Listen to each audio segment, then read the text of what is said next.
The Toledo War is one of the most unusual political conflicts in early American history. It was not a traditional war with marching armies, major battles, or casualties. Instead, it was a tense standoff, fueled by pride, bad maps, and political pressure. The conflict involved two sides that were both convinced they were right: the rapidly growing state of Ohio and the Michigan Territory, which was trying to become a state. At the center of the entire dispute was a narrow strip of land near modern-day Toledo. Much of that land was swampy, underdeveloped, and seemingly unimportant, yet for both sides it became a symbol of identity, power, and future prosperity. To understand how the Toledo War began, we have to go back to the Northwest Ordinance of 1787. This law laid out how new states would be created in the Great Lakes region. It described Michigan's southern border as a straight line running east from the southern tip of Lake Michigan. The problem is that early maps were inaccurate.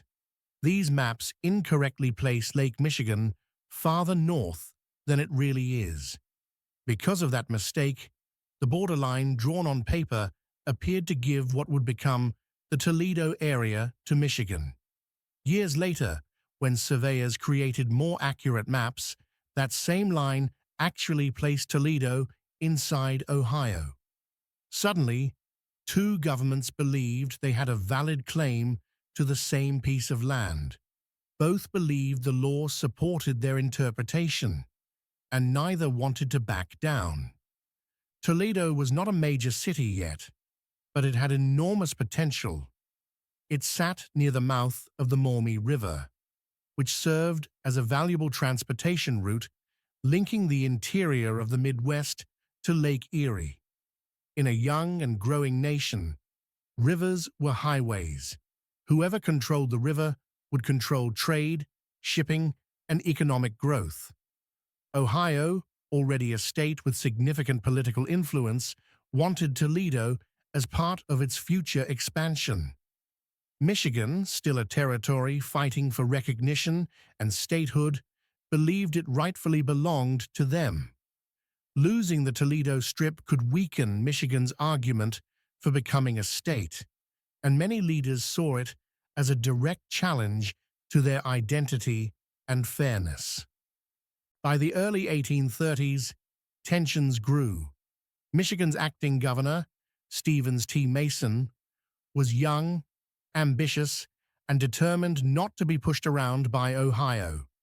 He passed the Pains and Penalties Act, making it illegal for Ohio officials to enforce laws or operate in the disputed strip. Anyone attempting to do so could be arrested.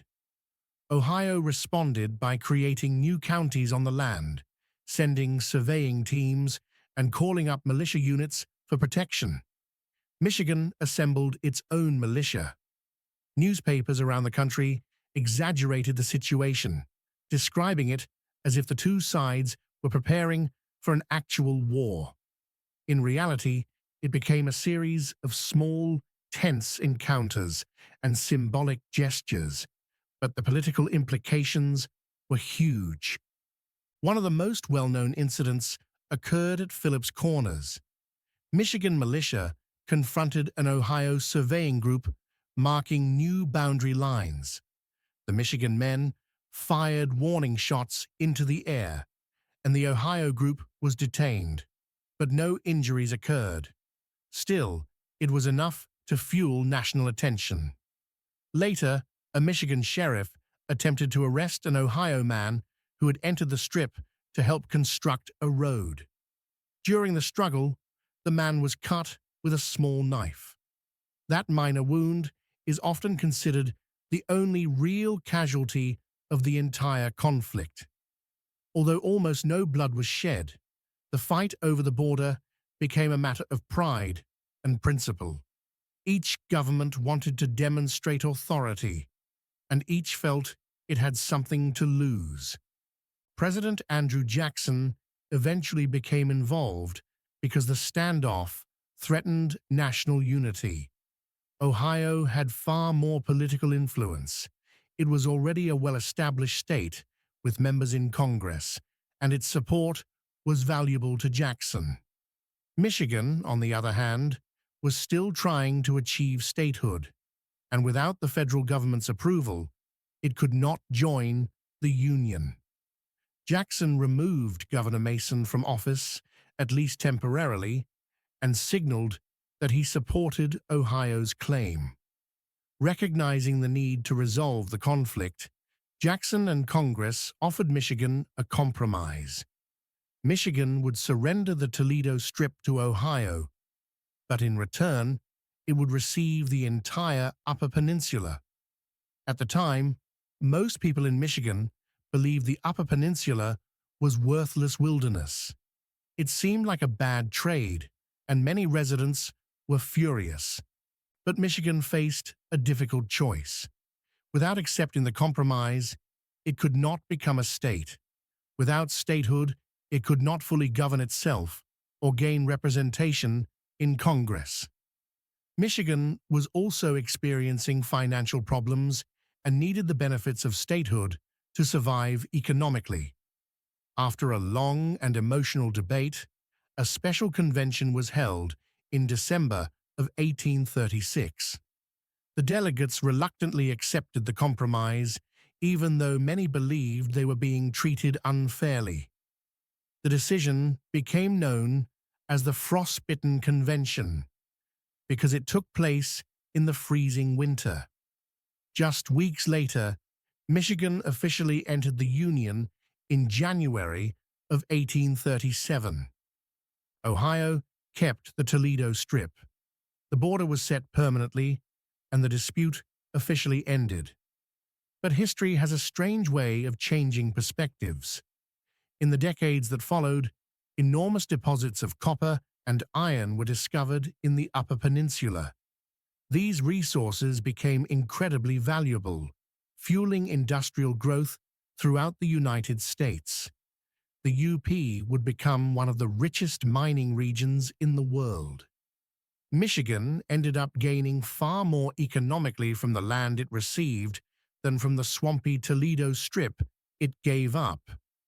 Meanwhile, Toledo developed into a successful city, but the land itself was never the agricultural paradise many people in the early 1800s imagined.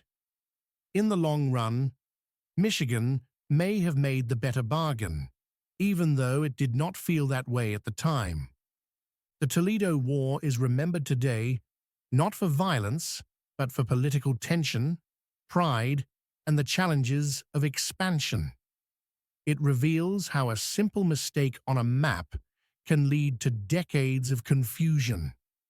It shows how developing states struggled to define their borders and identities, and it highlights the role of the federal government in preventing regional conflicts from becoming national crises. Despite the lack of real combat, the conflict shaped the map of the United States and influenced the political structure of the early republic. The Toledo War serves as a reminder that history is not always defined by battles and bloodshed. Sometimes it is defined by arguments, negotiations, misunderstandings, and compromises. In this case, a war that never truly happened still had enormous consequences. It changed the lives of the people living in the region, altered the borders of two states, and helped shape the future of the entire nation. Even today, the rivalry between Ohio and Michigan echoes faintly in sports, culture, and regional pride. But the real story behind that rivalry is a peaceful conflict, born from a line on a map that was drawn in the wrong place.